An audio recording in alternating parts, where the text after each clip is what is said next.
Bentar lagi mau 17 Agustus. Baik-baik, tolong diperhatikan 17 Agustus. Buatlah sesuatu yang bermanfaat. Min husni islamil mar'i tarkuhu ma la ya'nihi. Jadi terasa betul athar dampak dari penjajahan Belanda ketika itu. 17 Agustus itu euforia kemerdekaan, tak disalahkan. Tapi yang disalahkan adalah ketika tradisi-tradisi yang merusak akidah, tradisi-tradisi yang merusak akhlak, tradisi-tradisi yang merusak mental. Adanya joget-jogetan dengan musik yang berbagai macam euforianya. Adanya permainan kim. Apa namanya kim itu? Bapak Ibu tahu ya main kim ya? Tahulah kami sering main. Nah, itulah yang cerita kali itu. Ya, hati-hati ya Bapak Ibu. Kemudian perlombaan-perlombaan. Di dalam perlombaan itu ada unsur perjudian, kecuali dengan syarat dan ketentuan yang benar. Perlombaan itu diharamkan ketika diambil dari uang pendaftaran yang kemudian dijadikan untuk diberikan hadiah, maka jatuhnya judi. Euforia kemerdekaan itu tidak disalahkan, tetapi unsur-unsur syubhat dan keharaman harus dihilangkan. Hari ini kita melihat betapa tradisi-tradisi tersebut kadang-kadang melampaui batas, mengeluarkan uang sekian juta rupiah untuk membuat sebuah permainan, untuk membuat suatu acara yang kadang-kadang acara tersebut bercampur antara laki-laki dan perempuan. Isinya bukan lagi kehalalan, tapi isinya syubhat dan keharaman.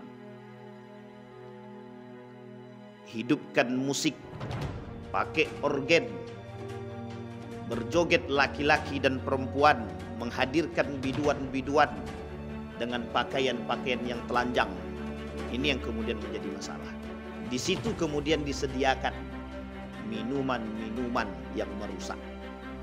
Ingat kembali perjuangan para ulama, mengingat kembali perjuangan para santriwan-santriwati ketika menempuh kemerdekaan Republik Indonesia. Apa yang dilakukan oleh para pejuang? Apa yang dilakukan? Mengembalikan sejarah-sejarah yang benar daripada para pejuang-pejuang negara Republik Indonesia. Itu penting. Ini yang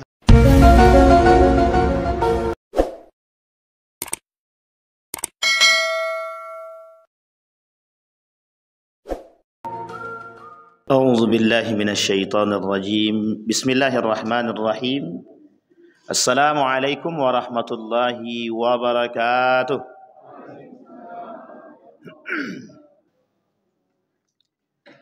Alhamdulillahi rabbil alamin. Alhamdulillahilladzi arsala rasulahu bil huda wa dinil haqq liyudhhirahu 'alad dini kullih wa kafa billahi syahida. Asyhadu an la ilaha illallah wahdahu la syarika lah wa asyhadu anna Muhammadan 'abduhu wa rasuluhu la nabiyya ba'd. Allahumma salli wa sallim wa barik ala hadzal nabiyil karim. Allahumma salli ala Muhammad wa ala ali Muhammad fil alamin innaka Hamidum Majid. Ya ayuhan nasu attaqu rabbakum alladhi khalaqakum min nafsin wahidah wa khalaqa minha zawjaha wa batha minhuma rijalan katsiran wa nisaa wattaqullaha alladhi tasaaluna bihi wal arham innallaha kana 'alaikum raqiba. Wa qala Allah ta'ala ya ayyuhalladzina amanu taqullaha wa qulu qawlan sadida yuslih lakum a'malakum wa yaghfir lakum dhunubakum wa man yuti'illaha wa rasulahu faqad faza fawzan azimah. Puji syukur kehadirat Allah atas limpahan rahmat dengan mengucapkan alhamdulillahirabbil alamin. Bersalawat kepada Nabi dengan senantiasa membasahkan mulut kita untuk bersalawat. Insyaallah kita kelak mendapatkan syafaatnya. Amin ya rabbal alamin. Allahumma salli ala Muhammad wa ala ali Muhammad. Baik Bapak Ibu sekalian yang berbahagia, mudah-mudahan di subuh hari ini selalu dianugerahkan kesehatan oleh Allah, kekuatan, keberkahan, selalu mendapatkan keluarga yang sakinah, mawaddah warahmah, anak-anak yang saleh dan salehah yang selalu berada dalam ketaatan. Kemudian orang tua kita yang telah mendahului kita, Allah terima amal ibadahnya, Allah tempatkan terbaik di sisinya. Orang tua yang masih hidup diberikan kesehatan, kekuatan, keberkahan, dan keluasan rezeki insyaallah. Amin ya rabbal alamin.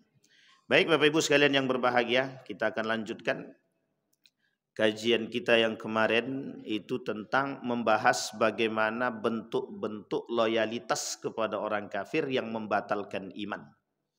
Bentuk-bentuk loyalitas kepada orang kafir yang membatalkan iman.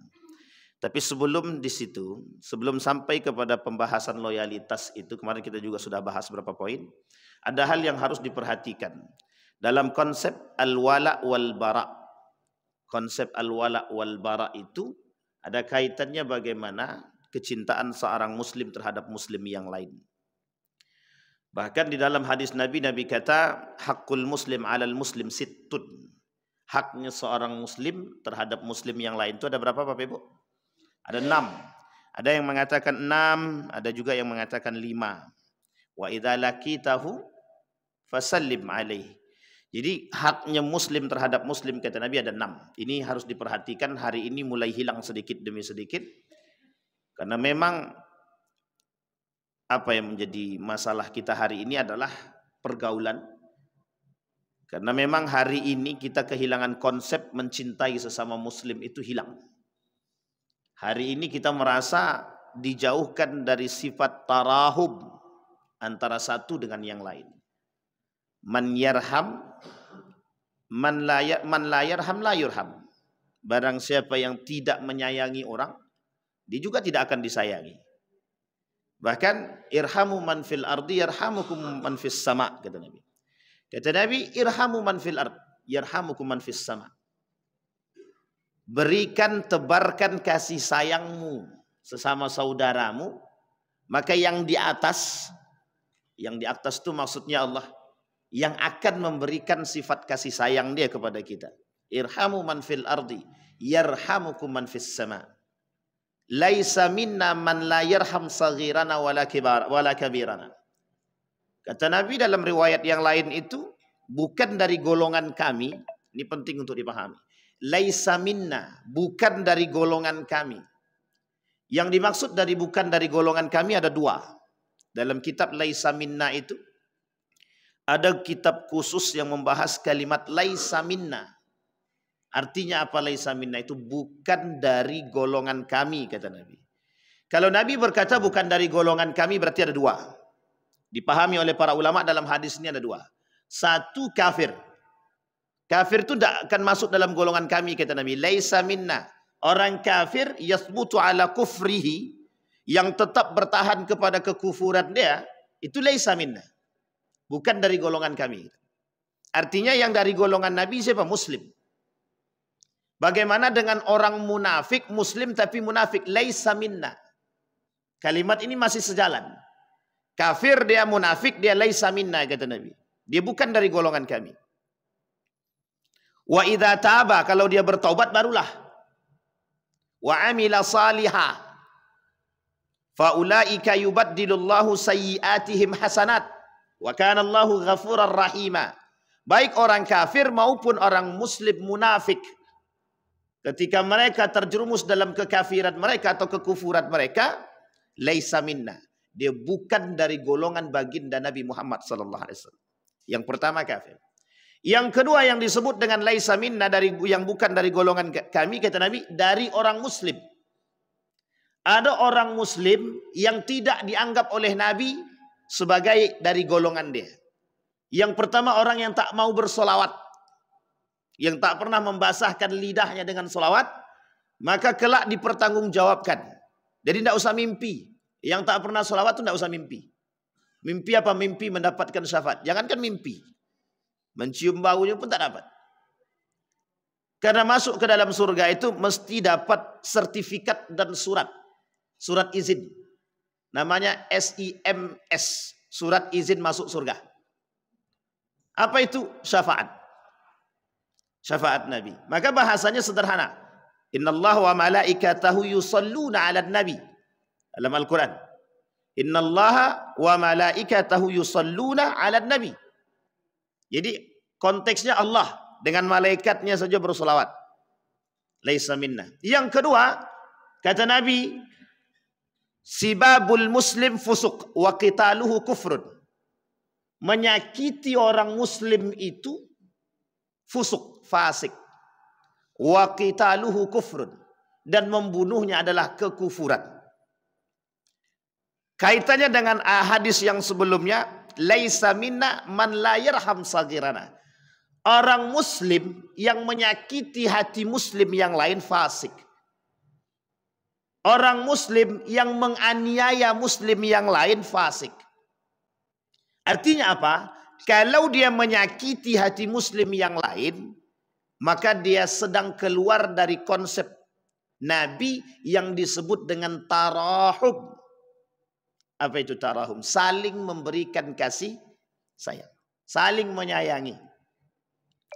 Makanya tak salah ketika Nabi berkata haqqul muslim 'alal muslim sittun, kata Nabi. Kalau orang muslim itu punya kewajiban terhadap muslim yang lain. Dan orang muslim itu punya hak dari muslim yang lain. Artinya hak dan kewajiban sesama muslim itu terjaga. Wa idza laqitahu fasallim alaihi. Apa hukum memberikan salam kepada sesama saudara muslim? Hukum memberikan salam kepada sesama muslim. Apa hukumnya Bapak Ibu? Memberikan salam. Ayo. Apa Bapak Ibu? Sunnah. Sunnahnya sunnah apa? Sunnah muakkadah. Menjawabnya wajib. Jangan dipahami bahwa sekedar salam. Wa idza laqitahu fasallim alaihi. Ketika engkau ketemu dengan sesama muslim, maka berilah salam. Ada satu tradisi, yang tradisi itu harus kita luruskan. Yang dibawa oleh kaum orientalis, orang-orang Eropa Barat, yang dulu terkesima dengan dunia keemasan mereka, yang menghilangkan adab dan akhlak. Apa itu? Ketika mereka bertemu dengan sesama mereka, mereka mohon maaf, berpelukan dan berjabat tangan. Baik laki-laki maupun perempuan. Tradisi ini kemudian diadopsi untuk dibawa ke negara kita dengan berbagai macam model. Maka bermunculan persepsi, apa salahnya kami jabat tangan laki-laki perempuan? Kan cuma sekedar jabat tangan, cuma sekedar jabat tangan. Laki-laki muslim.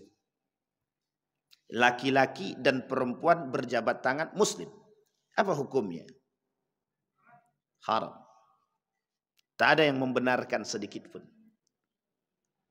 Tapi Yusuf Qaradawi kok membolehkan? Pada konteks ini harus dipahami. Apa yang dipandang oleh Yusuf Al-Qaradawi itu tak sama dengan apa yang kita pandang. Ini harus dipahami. Sehingga menjadi sebuah kebiasaan ketika laki-laki dan perempuan bertemu, berbaur, duduknya dempet-dempetan, kadang-kadang cipika-cipiki. Mohon maaf, cipika-cipiki. Bapak Ibu tahu ya? Hari ini kalau laki-laki bertemu dengan laki-laki cipika-cipiki, itu mohon maaf, dikira homo. Padahal begitu Pak.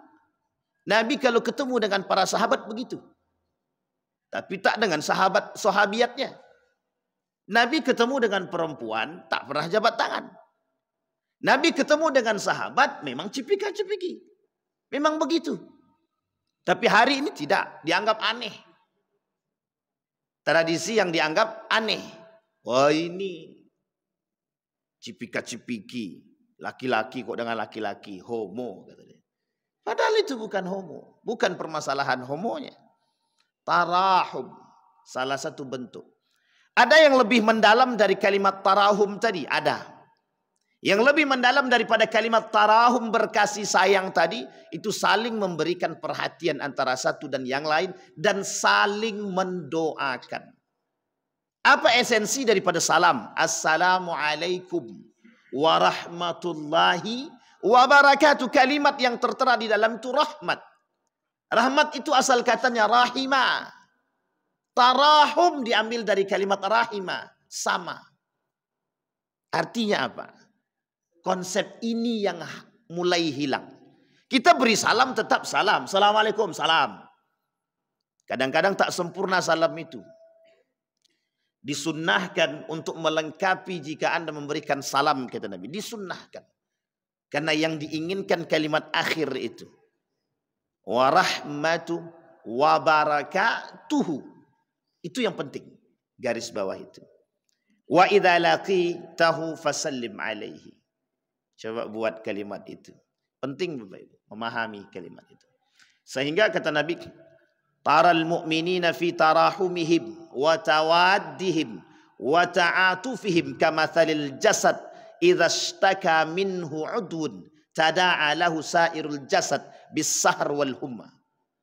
Bayangkan hari ini Bapak Ibu, betapa kita melihat konsep tarahum, tawaddu, wa ta'atuf itu tak ada lagi. Mulai hilang sedikit demi sedikit.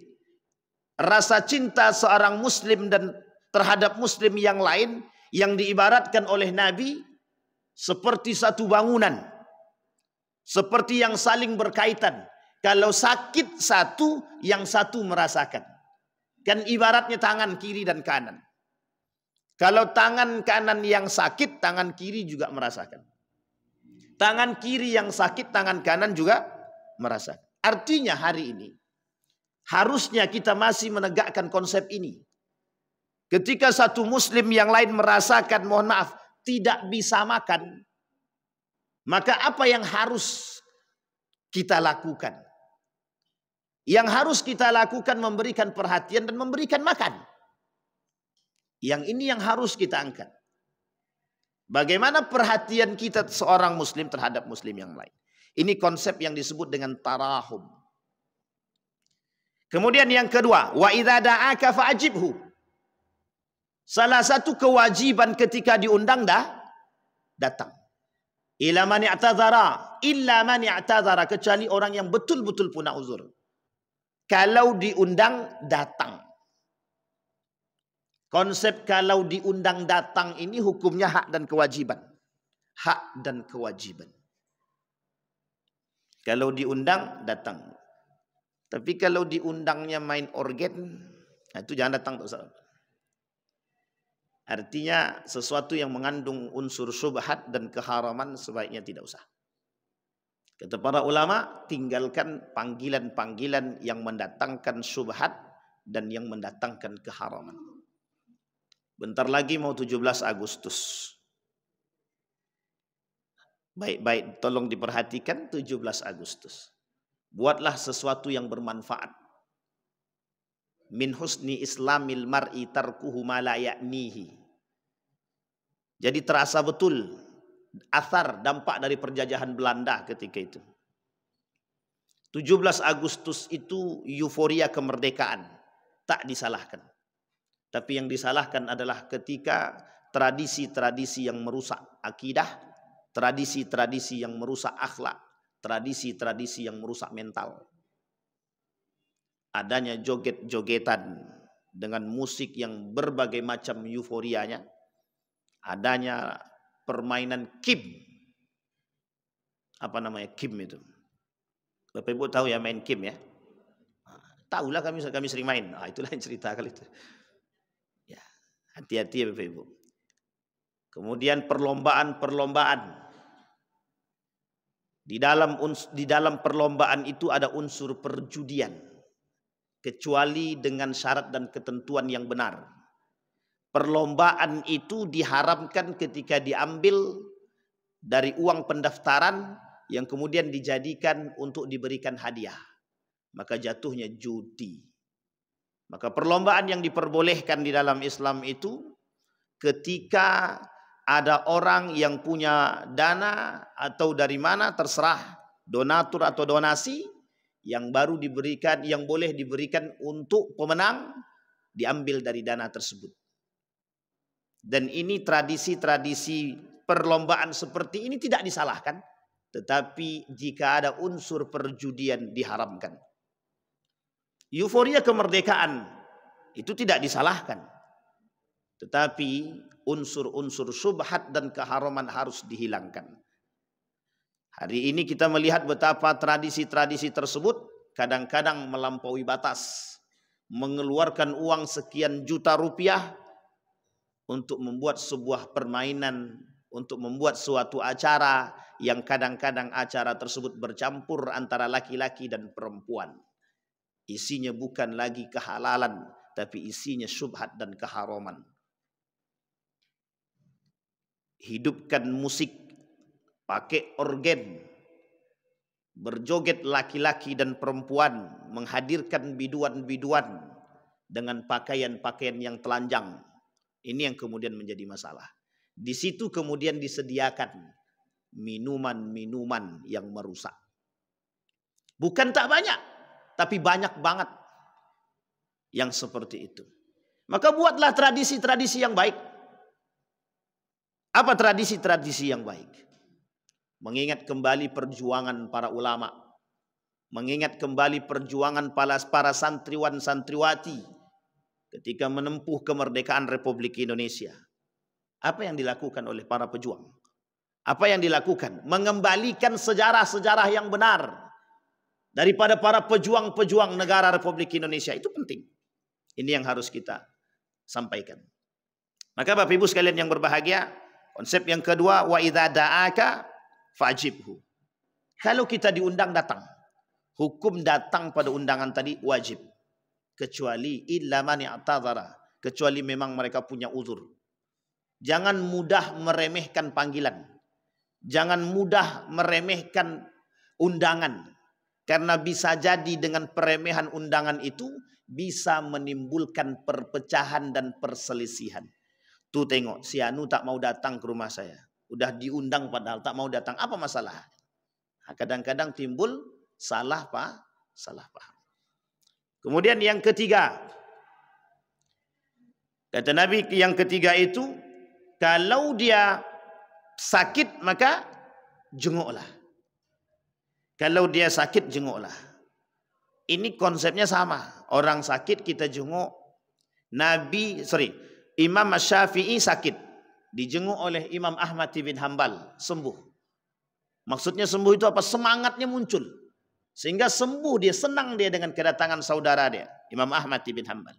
Kebalikannya ketika Imam Ahmad bin Hanbal sakit, kemudian Imam Syafi'i datang untuk menjenguk. Sehingga kemudian Imam Ahmad bin Hanbal sembuh. Kemudian wa idza atisa fahamidallah. Kalau kemudian dia bersin, maka ucapkan alhamdulillah, kita kemudian mendoakan. Kalau dia mati, fa'atba'hu, kita datang untuk mengajak dia, mengantarkan jenazahnya ke kuburan dia, ke tempat peristirahatan dia. Wa idzastansahaka fansah, ini kalimat yang ingin saya kasih bawahi. Wa idzastansahaka fansah. Banyak orang datang kepada kita kadang-kadang, tolong kasih kami nasihatlah. Alah, masa kami ngasih ente nasihat? Bapak Ibu sekalian yang berbahagia, dari perbuatan yang sederhana ini itu menimbulkan rasa cinta. Wa idzastansahaka fansah.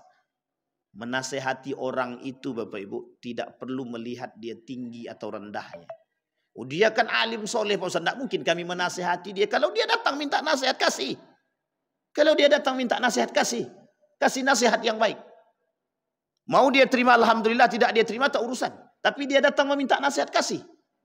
Karena memang seharusnya setiap muslim harus bisa saling memberikan nasihat antara satu dengan yang lain.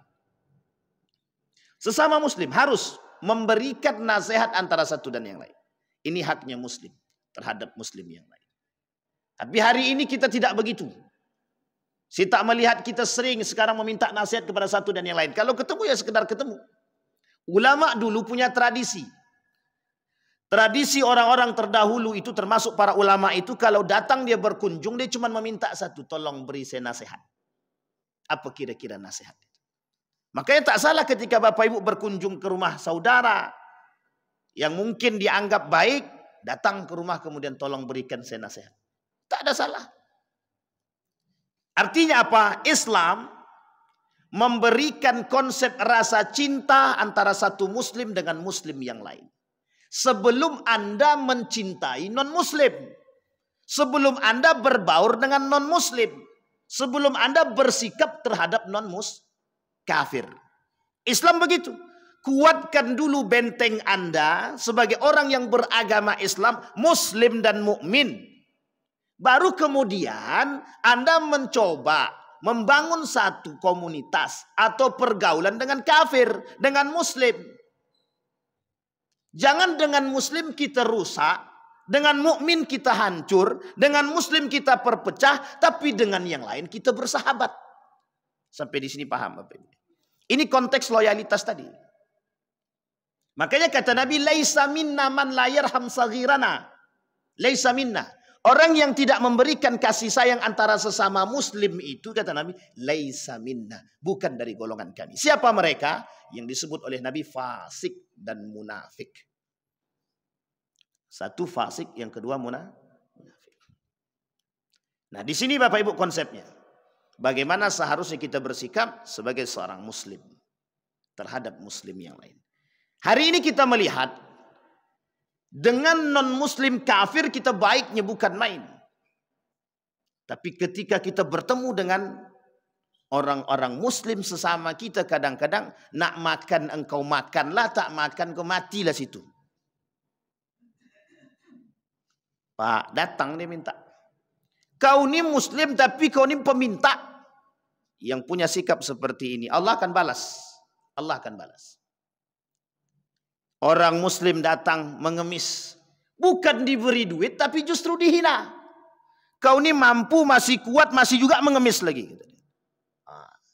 Kalau Anda tak sanggup memberi, tak usah beri. Jangan hina. Tak usah hina. Karena kita tak tahu kehidupan orang itu, kita tak tahu. Bisa jadi dia mampu, tapi dia punya sesuatu yang mendesak. Jangan hina. Kalau tak mau kasih, tak usah.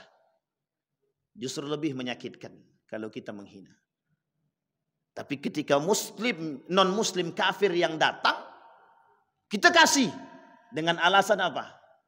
Siapa tahu dengan pemberian kita ini, dia bisa mendapatkan hidayah. Pertanyaannya sederhana. Kenapa tidak kalimat itu kita sampaikan kepada saudara kita muslim?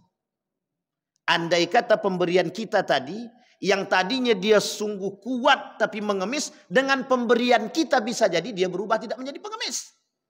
Kenapa tidak kita balikkan? Kenapa yang harus kita kembalikan dengan itu? Bapak Ibu sekalian yang berbahagia, disinilah konteks orientalis mencoba merusak kita dari segi akhlak tadi. Dari segi sikap tadi, yang diobrak-abrik dengan mereka. Apa kata kaum orientalis? Bersatu muslim dengan muslim, kita yang kalah. Terpecah muslim dengan muslim, itu yang kita harapkan. Makanya terbangun loyalitas dengan kafir, tapi tak terbangun loyalitas dengan muslim. Maka wajar ketika Palestina diobrak-abrik, yang lainnya biasa-biasa saja. Negara Islam yang lain biasa-biasa saja. Bahkan mohon maaf, simpatinya tidak begitu, biasa saja. Tapi ketika Nabi diinjak, ketika Al-Quran dimusnahkan, dihabisi, dicerca, Islam dijelek-jelekkan, ada orang-orang segolongan muslim yang disebut oleh Nabi laisa minna, yang bukan dari golongan kami, kata Nabi tadi. Bagi mereka apa? Biasa-biasa saja. Biarkan saja. Ini masuk konteks perang pemikiran itu yang telah kita sampaikan. Nanti ada kaitannya. Mengapa mereka seperti itu? Loyalitas mereka kepada negeri kafir yang sudah memberi mereka makan. Jadi orang yang sudah diberi makan itu oleh kafir sulit untuk berbicara. Nah, maka kita masuk Bapak Ibu pada poinnya. Kemarin kita sudah bahas yang pertama itu, tinggal menetap di negeri kafir disertai ridho dengan agama kekafiran, sudah kita bahas. Kemudian yang kedua, mengubah kewarganegaraan dengan negara kafir yang memerangi kaum muslimin karena senang dan ridho dengan negara kafir tersebut. Aku tak mau tinggal di Indonesia lagi. Indonesia tuh carut marut. Tidak ada bagusnya, kata dia. Lebih baik aku pindah ke negara sebelah, kata dia. Banyak orang begitu Bapak Ibu. Bukan tak banyak, itu banyak. Aku tak sanggup tinggal di Indonesia lagi. Rusak. Terus kau mau tinggal di mana? Aku mau tinggal di Australia. Kenapa? Negaranya aman, baik, damai, tentram. Kita bisa duduk bergandeng tangan, baik kafir, baik muslim. Hati-hati Bapak Ibu. konsep ini itu jadi gini, merusak kita itu melalui bahasa seperti ini. Melalui bahasa seperti ini cara merusaknya. Sehingga nalar logika itu bermain. Kok bisa ya negara kafir tapi dia bagus, damai. Tapi kok bisa ya negaranya orang muslimnya banyak tapi kok manusianya hancur-hancuran. Sampai di sini paham ya pola pikirnya Bapak. Serangannya begitu. Yang diserang itu pikiran. Sehingga orang-orang yang tidak memiliki keimanan dan rasa cinta terhadap sesama muslim, terhadap negara dia berpikir, oh iya juga, baik aku pindah lagi kalau kayak gitu. Sampai di sini paham. Tapi dia tak sadar dia sedang terjerumus dalam konsep tadi. Dia tak sadar terjerumus dalam, mohon maaf, permasalahan-permasalahan yang kaitannya dengan akidah.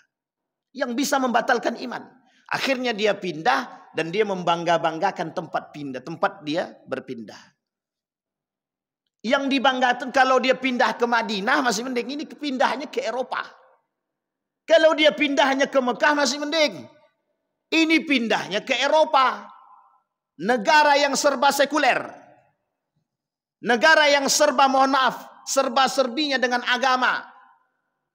Negara yang membenci agama Islam. Negara yang tak suka dengan orang-orang muslim. Kita pindah ke sana. Dan kemudian kita katakan negara sana lebih baik. Ini permasalahan kita hari ini. Yang berbuat muslim, yang salah Islam. Sampai di sini paham ya Bapak Ibu. Yang berbuat muslim, yang salah Islam. Bisa dipahami bahasanya. Artinya apa? Cara merusak pola pikir masyarakat itu dengan begitu. Kaum muslim ngaku Islam, tapi rusak Islam ini lama-lama. Gara-gara kalian inilah. Salahkan sikapnya. Bencilah akhlaknya. Bencilah terhadap sikapnya. Tapi jangan benci terhadap manusia atau agamanya. Karena kalau benci kita terhadap manusia itu sudah lain. Itu nafsu. Kita tak benci kepada akhlaknya. Tapi kita benci kepada orangnya. Itu sudah nafsu itu. Sampai di sini paham ya Bapak Ibu. Baik, yang ketiga, tasyabbuh. Menyerupai orang kafir secara mutlak dan totalitas. Menyerupai, tasyabbuh bil kufri. Atau tasyabbuh bil kafir. Atau bil kafirin. Menyerupai orang-orang kafir. Salah satu loyalitas terhadap orang kafir yang bisa merusak iman, totalitas kepada orang kafir. Totalitas kepada orang kafir. Kasusnya banyak. Kasusnya banyak. Tasyabbuh kepada perbuatan-perbuatan orang kafir meringankan, membatalkan iman. Jadi Bapak Ibu, hari ini kita dirongrong dengan sebuah tradisi. Jadi memang cara masuk yang paling indah itu memang lewat tradisi. Cara masuk untuk merusak itu yang baik memang dengan tradisi. Jangan ada yang tersinggung dulu. Karena konteks ini penting untuk dipahami. Tradisi itu adalah budaya, jalur masuk komunikasi. Jadi untuk berkomunikasi dengan satu dan yang lain itu paling mudah dengan budaya atau tradisi. Sehingga ketika ini masuk lewat jalur tradisi dan budaya, itu bisa diterima. Ini kan cuman budaya. Ingat bahasa itu. Ini kan cuman budaya. Masalah budaya tidak ada salah ketika tak bertentangan dengan syariat Islam. Maka Bapak Ibu mohon maaf. Kita punya tradisi. Berpakaian muslim kita hina.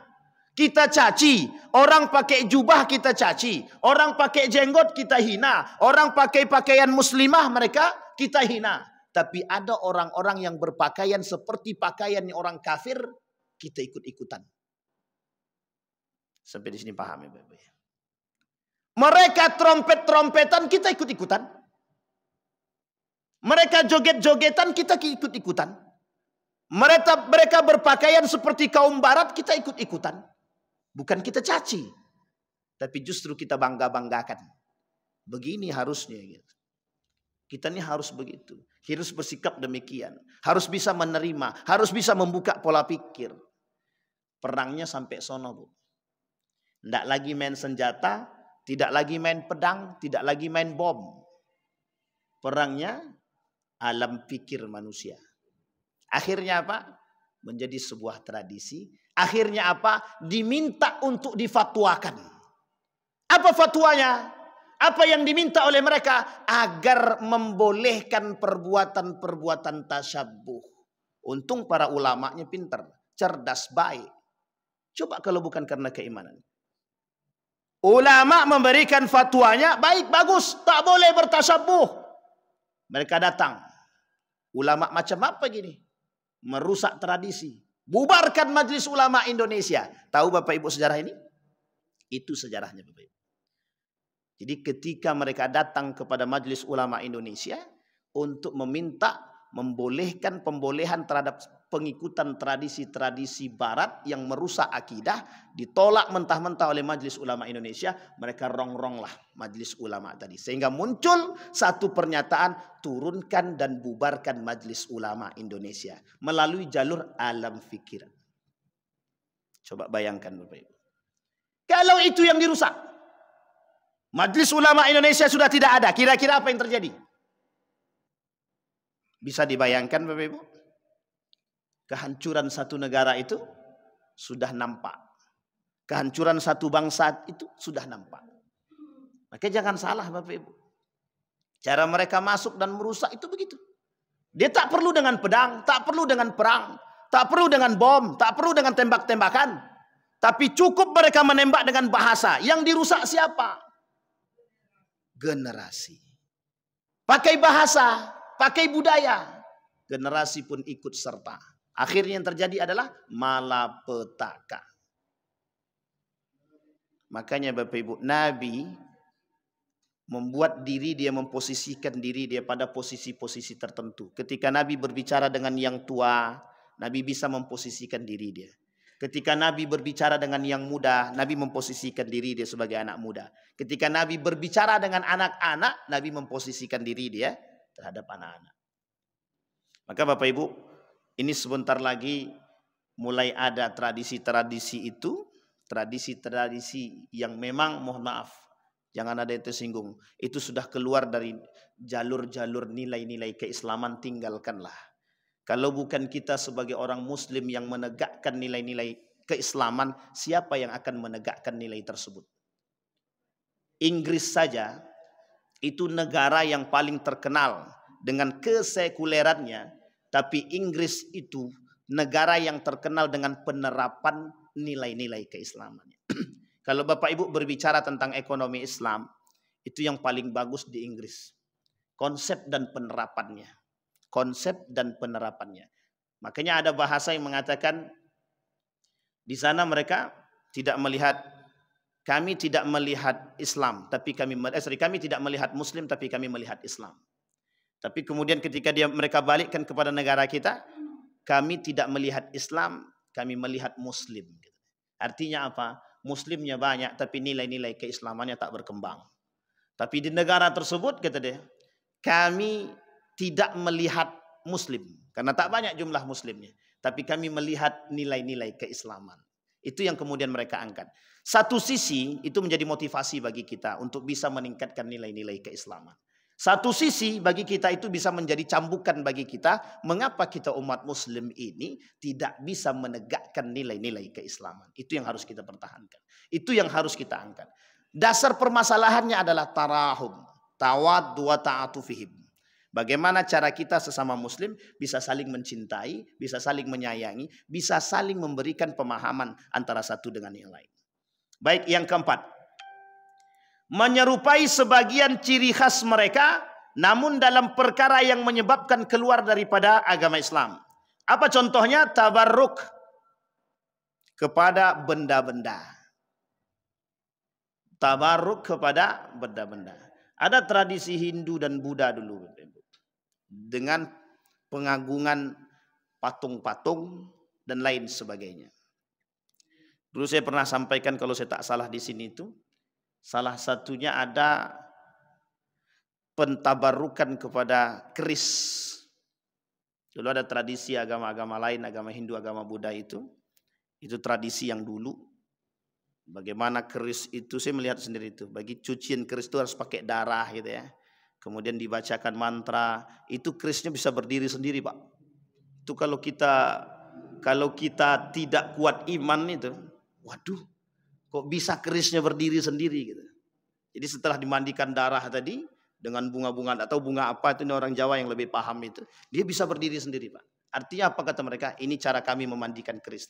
Ternyata di situ ada unsur setan dan lain sebagainya, unsur mistisnya, sehingga mohon maaf, yang lihat mesti kagum. Yang lihat mesti kagum. Tapi kalau lihatnya pakai kacamata saja. Tapi kalau lihatnya pakai iman, itu mesti muncul kesyirikan itu. Muncul kesyirikan. Dan ini kejadian ini Allah sebutkan di dalam Al-Quran tentang permasalahan Nabi Isa alaihissalam. Permasalahan menyerupai sebagian ciri khas mereka, namun dalam perkara yang menyebabkan keluar daripada iman, Allah sebutkan permasalahan itu wa ma qataluhu wa ma salabu walakin syubbiha lakum. Artinya apa? Ketika itu keluar bahasa oleh Allah dalam Al-Quran itu, laqad kafara alladzina qalu innallaha tsalitsun tsalatsa. Ini Allah yang berkata dalam Al-Quran. Laqad kafara alladzina qalu innallaha tsalitsun tsalatsa. Telah kafirlah orang yang mengatakan itu Allah itu tsalitsun tsalatsa. Paham maksud saya Bapak Ibu ya? 3. Kalau ada orang mengatakan Tuhan itu 3 jadi 1, maka dia sedang mengatakan bahwa Tuhan itu ada 3 yang menjadi 1. Kata Allah kafir. Dan itu terjadi Bapak Ibu. Makanya ketika konsepnya, ketika kasusnya Nabi Isa alaihissalam, wa ma qataluhu wa ma salabuhu, kata dia tidak dibunuh dan dia tidak, mohon maaf, dia tidak dibunuh dan dia tidak diginikan, kata tidak disalib. Wa ma salabuhu. Itu kata Allah. Walakin syubbiha lakum. Tapi dia diserupai. Kejadian Nabi Musa sama. Nabi Musa naik ke atas, mereka sudah beriman. Tapi ketika Nabi Musa naik ke atas, mereka buat Tuhan kami dengan alasan sederhana. Bahasa mereka sederhana. Kami capek, tidak punya Tuhan, tidak ada yang disembah. Akhirnya mereka buat patung. Yang patung tersebut, di bagaimana mereka buat bisa berbicara. Sehingga apa yang terjadi? Mereka sembah patung yang mereka buat. Paganisme begitu. Tapi kemudian ada orang yang kemudian mengikut-ngikut orang-orang Muslim yang membiarkan, yang membolehkan, bahkan mengikuti. Bahasa itu lebih parah daripada bahasa turunnya surat Al-Kafirun. Lebih berbahaya. Dalam surat Al-Kafirun itu kita tahu lakum dinukum waliyadin, jelas. Tapi dalam konteks ini tidak. Hari ini kami ikut kamu, besok kamu ikut kami. Itu terjadi hari ini. Hari ini kita minta anak-anak ikut doa agama lain, besok kita minta agama lain untuk ikut kita berdoa. Konsep ini Bapak Ibu pada 2 agama yang disebut dengan sinkritisme. Hati-hati Bapak Ibu. Sinkritisme itu mencampur adukkan agama. Muslim dia Muslim, sholat dia sholat, tapi sesajen juga. Muslim dia Muslim, tapi mohon maaf percaya kepada penunggu laut, penunggu hutan. Takut deh. Pada konteks ini paham ya Bapak Ibu ya. Di sini yang disebut dalam surat An-Nisa tadi begitu. Artinya apa? Terlalu banyak perbuatan-perbuatan yang dibuat itu kadang-kadang masih terjadi. Dan di Riau ini masih ada. Konsep sinkritisme itu masih dianut. Di Jawa itu ada namanya agama Islam, tapi Islam Kejawen. Tahu Bapak Ibu Islam Kejawen? Ini orang Jawa mesti tahu. Kami tak sholat. Mereka tak sholat. Tapi mereka Islam. Tapi mereka tak sholat. Kalau dalam buku yang lain itu disebut dengan Islam abangan. Kalau kita disebut Islam KTP. Islam dia secara KTP, Islam. Tapi sholat dia tak. Puasa dia tak. Bahkan dia kata ngapain puasa? Capek-capekin perut aja.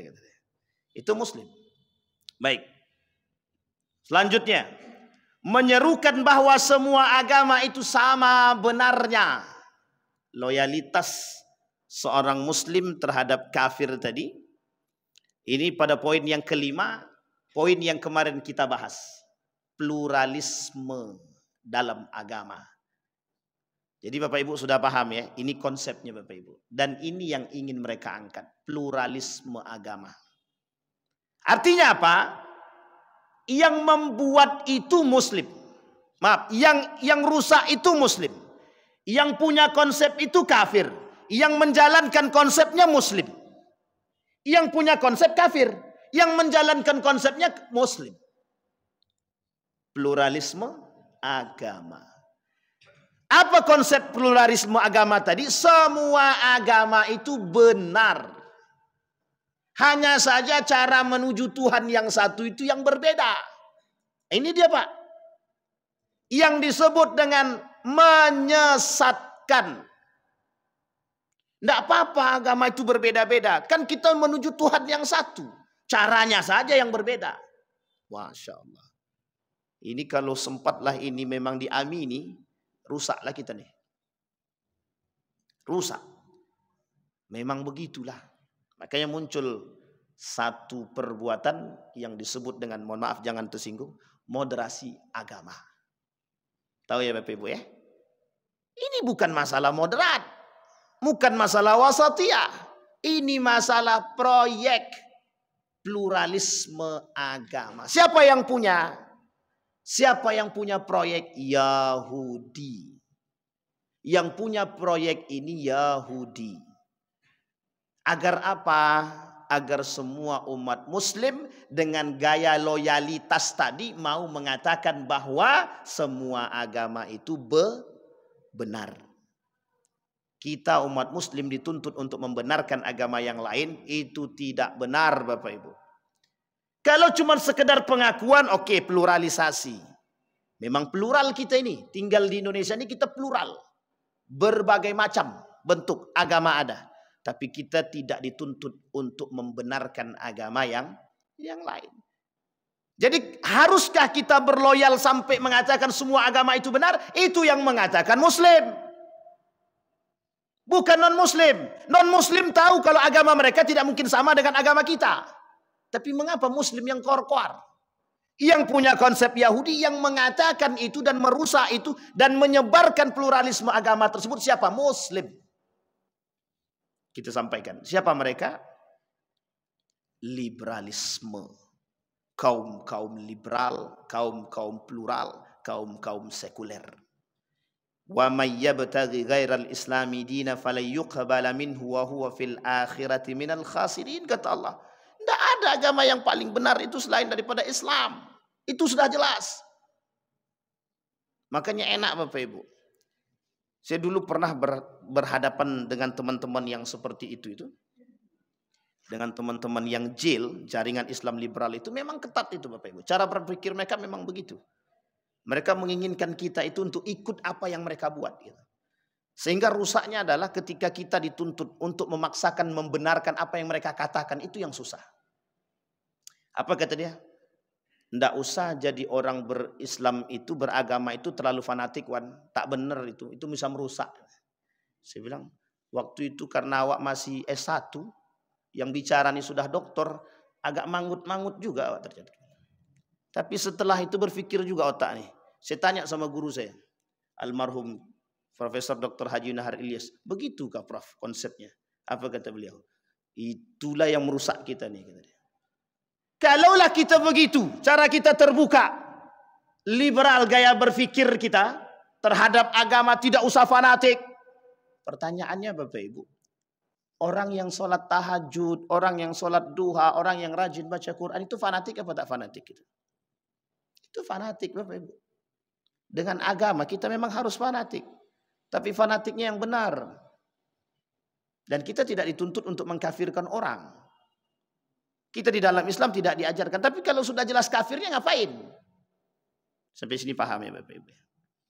Jadi konsep itu tujuannya Bapak Ibu. Agar kita ini bisa bergandeng tangan. Makanya mohon maaf. Toleransi lagi kembalinya Bapak Ibu. Nah, nanti bergandeng tangan. Bapak Ibu lihatkan di televisi hari ini. Bapak Ibu lihat di televisi. Bahkan dipertontonkan di depan umum bagaimana mereka bergandeng tangan, di tengah-tengahnya Muslim, kiri kanannya ada yang Buddha, ada yang Hindu bergandeng tangan. Artinya apa? Mereka ingin tunjukkan kepada dunia kami bisa duduk bersama. Tak salah Pak, bergandeng tangan. Tak salah kita bertoleransi, tak salah. Tapi yang salah ketika kita membenarkan agama yang lain, itu yang salah. Dalam konteks agama kita. Di dalam Islam tidak ada agama yang lebih benar kecuali agama Islam. Sama, agama mereka juga akan mengatakan yang sama. Tidak ada yang paling benar kecuali agama kami. Betul. Semua agama begitu. Tidak ada agama lain yang mengakukan agama Islam itu lebih benar. Tidak ada, Bapak Ibu. Kami sering diskusi dulu, Bapak Ibu. Yang ingin saya angkat adalah, kok orang Muslim bisa berbicara seperti itu? Itu kenapa? Usut punya usut. Ternyata dia punya aliran dana yang jelas gitu, untuk mengatakan demi. Jadi perang pemikiran dengan fulus namanya. Biar mulus harus ada fulus. Di sini dituliskan bahkan itu adalah perang pemikiran kekinian yang keyakinan orang-orang jaringan Islam liberal jil yang dimotori oleh, ini saya sebutkan namanya, tapi mudah-mudahan beliau sudah tobat. Ulil Absar Abdallah kata beliau dan kawan-kawannya. Tapi mudah-mudahan beliau sudah tobat. Atau kalau tak tobat ya mudah-mudahan cepat tobatlah. Oh itu salah Bapak Ibu. Dan itu pernyataan langsung itu. Karena ini tadi. Jadi harga diri agama dijual hanya karena duit. Baik, terakhir Bapak Ibu. Membantu orang kafir dalam rangka memerangi kaum muslimin. Yang keenam, loyalitas terhadap orang kafir yang bisa membatalkan iman. Ini jelas munafiknya, jelas nih Bapak Ibu. Kemunafikan itu jelas. Hanya saja bentuk-bentuk loyalitasnya saja. Membantu orang kafir dalam rangka memerangi kaum muslimin. Arti bahasa lain apa? Pengkhianat. Bapak Ibu, orang-orang yang merasakan makan dari orang-orang yang merusak, yang ingin merusak agama, pengkhianat. Ada orang kafir punya dana yang banyak untuk merusak kita, dia kasih kepada orang-orang kita. Yang merusak bukan tangan mereka, yang merusak orang-orang kita. Kalau mereka yang merusak, tahu dia tidak akan mungkin berhasil. Tapi cara merusak yang baik adalah bangkitkan para pengkhianat dari tubuh mereka. Hidupkan para pengkhianat dari tubuh mereka. Bagaimana caranya? Kasih piti, kasih duit. Ini tak perlu diperpanjang. Kalau diperpanjang ini mesti bahaya nih. Sampai sini paham Bapak Ibu ya? Karena begitu keadaannya Bapak Ibu. Hari ini kita bisa melihat dengan kacamata kita. Berapa banyak para pengkhianat itu. Mereka jual agama kita demi duit. Mereka jual negara kita demi uang. Tidak ada salah Bapak Ibu. Hari ini begitu. Hanya demi mendapatkan sesuatu. Saya pernah ceritakan itu Bapak Ibu di sini juga. Saya ulang sekali lagi cerita tersebut. Dan itu tertulis. Dulu ketika perkumpulan para ulama, ada salah seorang alim ketika itu yang menyampaikan kepada Belanda bahwa di situ ada perkumpulan para ulama yang ingin memberontak terhadap Belanda. Akhirnya apa? Belanda tahu. Ketika Belanda tahu, Belanda datang, kemudian Belanda serang. Banyak para ulama ketika itu di Jakarta yang meninggal, itu karena pengkhianat tadi. Dan itu tertulis Bapak Ibu. Salah seorang orientalis dari Belanda itu menuliskan dalam buku dia. Dan ulama yang memberikan tadi, ulama yang menyampaikan keberadaan perkumpulan para ulama tadi mendapatkan golden. Golden itu penghargaan dalam bentuk emas. Dan itu tertulis. Dan ketika dipertanyakan masalah tersebut, kemudian Belanda diundanglah ke Belanda, kemudian disampaikan. Tertulis resmi bahwa mereka punya hal demikian. Ada kwitansinya kalau bahasa kita sekarang ini. Ada namanya kwitansi bukti pemberian penghargaan emas tadi kepada orang yang membocorkan perkumpulan para ulama tadi. Hari ini begitu Bapak Ibu. Jadi tidak bisa. Jangan salah Bapak Ibu. Adanya intelijen tertentu untuk mematai para ulama. Ketika para ulama duduk berkumpul untuk mencari solusi tentang negaranya, agamanya. Tapi kemudian mengapa harus dimata-matai? Toh para ulama ingin kemaslahatan, bukan yang lain. Ulama kalau berbicara dengan nafsu, selesai kita. Dari dulu kita sudah hancur. Tapi ulama hari ini berbicara dengan kemaslahatan. Yang mereka inginkan maslahat. Yang mereka rusak adalah alam pikiran. Sehingga Bapak Ibu banyak yang memberontak kepada para ulama karena hasutan. Banyak yang memberontak kepada para ulama karena provokasi. Akhirnya apa Bapak Ibu? Mereka yang loyal kepada orang-orang kafir tadi mendapatkan ini, tapi mereka kehilangan harga diri dan kehormatan agama mereka. Mereka tak punya. Itulah yang disebut dengan munafik. Yang kelak mereka akan kekal di dalam neraka. Kecuali ketika mereka, sebelum mereka meninggal, mereka bertobat kepada Allah. Illa man taba wa amila salihah fa innahu yatubu ilallah. Kalau mereka tidak bertobat kepada Allah, maka sesungguhnya mereka akan kekal di dalam neraka. Kafir, munafik. Innallaha jami'al munafiqina wal kafirina fi jahannama jami'an. Allah akan masukkan mereka, orang-orang munafik, orang kafir, di dalam neraka jahanam. Baik Bapak Ibu sekalian yang berbahagia, ada pertanyaan? Enggak ada, alhamdulillah. Ada pertanyaan Bapak Ibu? Cukup? Cukup. Kita berdoa kepada Allah, mudah-mudahan apa yang kita sampaikan di subuh hari ini bermanfaat bagi kita. Mudah-mudahan ada berkahnya, mudah-mudahan bisa menambah pengetahuan kita, mudah-mudahan bisa menjadikan panutan dalam kehidupan kita. Semoga kita tidak salah dalam melangkah. A'udzubillahi minasyaitonirrajim. Bismillahirrahmanirrahim. Alhamdulillahirabbil alamin, hamdas syakirin, hamdan na'imin, hamdan yuwafi ni'amahu wa yukafi'u mazidah. Ya Rabbana lakal hamdu kama yanbaghi li jalali wajhikal karim wa 'azimi sultanik. Allahumma faqihna fid din wa 'allimna ta'wil. Allahumma ighfir lana dhunubana wa dhunuba walidina warhamhuma kama rabbayana shighara. Allahumma kaffir 'anna sayyi'atina ya rabbal alamin. Allahumma ighfir lana dhunubana wa kaffir 'anna sayyi'atina wa tawaffana ma'al abrar. Allahumma faqihna fid din. اللهم انفعنا بما علمتنا وارزقنا علوما تنفعنا في الدين والدنيا والآخرة. اللهم اجعل تجمعنا تجمعا مرحوما واجعل تفرقنا من بعده تفرقا معصوما. اللهم انصر إخواننا المجاهدين في فلسطين وفي غزة وفي كل مكان. اللهم دمر اليهود، اللهم دمر اليهود.